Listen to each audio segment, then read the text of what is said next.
जय हनुमान जय सिया राम। अगर हमारे भाव अच्छे होते हैं तो हम चाहे कुछ भी काम करें, भगवान हर काम हमारा संभाल लेते हैं। लेकिन हम व्यर्थ की चिंता करते हैं। इसके ऊपर ही आज मैं आपको एक बहुत सुंदर कहानी सुनाऊंगी। छोटी सी कहानी है। सुनने के बाद में दादी माँ का चैनल लाइक और सब्सक्राइब कर देना। मेरी खुद के ऊपर ये कहानी आपको सुनाऊंगी। मैं हर रोज मंदिर जाती हूँ सुबह सुबह, और कभी कभी शाम को भी चली जाती हूँ। जब मंदिर में जाकर जब पूजा पाठ करती हूँ तो आराम से बैठकर भगवान में ध्यान लगाती हूँ। और उसके बाद जब और भी भक्त आने शुरू हो जाते हैं धीरे धीरे, तो फिर उनके साथ फिर जोर जोर से फिर आवाज लगा लगा कर भजन भगवान में भक्ति करने लगती हूँ। एक बार एक साधु महात्मा उस मंदिर में आए, बोले अब 4 महीने मैं इस मंदिर में रहूंगा।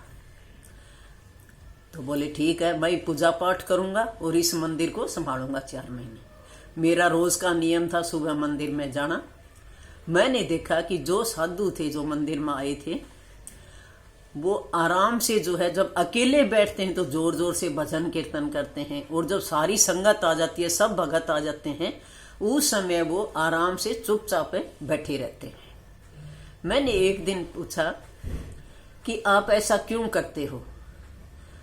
तब साधु महाराज ने कहा, बच्चे एक दिन तुम्हें भी ये सारी बात समझ में आ जाएगी। तभी क्या हुआ, हम क्या करते हैं, जब भी हम भगवान में लीन होते हैं हमारा ध्यान नहीं लगता भगवान में। कितनी कोशिश कर लो, हम सिर्फ दिखावा ज्यादा करते हैं कि हम मंदिर जाए, भक्ति कर ली भगवान की, लेकिन हमारा ध्यान कहाँ रहता है। महिलाओं की तो स्पेशल आदत होती है। मान लो पूजा करने बैठते हो, बच्चों का टाइम हो गया स्कूल से, अब तेरे पति का आने का समय हो गया, किचन में रसोई में दूध रखा होगा, ध्यान हमारा कहाँ है? दूसरी तरफ, भगवान में नहीं है।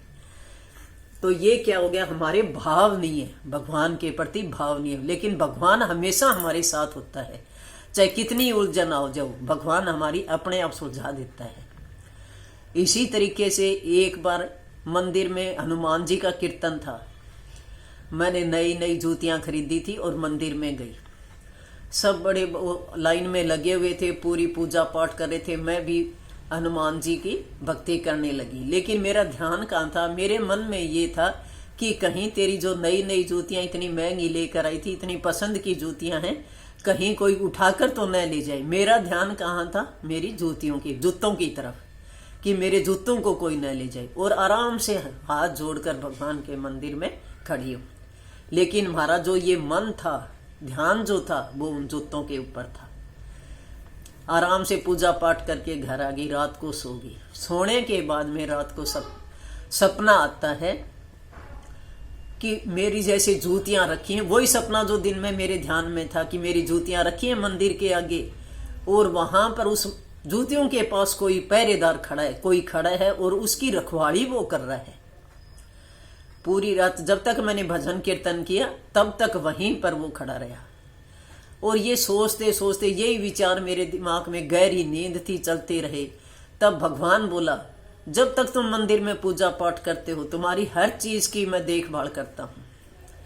तुम व्यर्थ की चिंता करते हो, हर दम जब भी तुम पूजा पाठ करते हो, कहीं आते जाते हो, 24 घंटे मैं तुम्हारे साथ रहता हूं। लेकिन तुम भाव अच्छे रखो।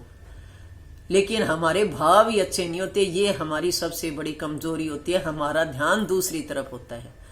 तो जब भी पूजा पाठ करो, भक्ति करो, तो ये सोचो कि कभी भी दूसरी तरफ ध्यान मत भटकने दो कि मेरा क्या होगा। हमेशा ये सोचो कि भगवान जो है मेरे साथ है और मेरी हर चीज की रक्षा करता है। तो ये इतनी अच्छी छोटी सी कहानी है। ये आपको यही सीख देगी कि अच्छी तरह भगवान में लीन हो जाओ, व्यर्थ की चिंता मत करो। चाहे 10 मिनट भक्ति करो, लेकिन व्यर्थ की दूसरी चिंता छोड़कर।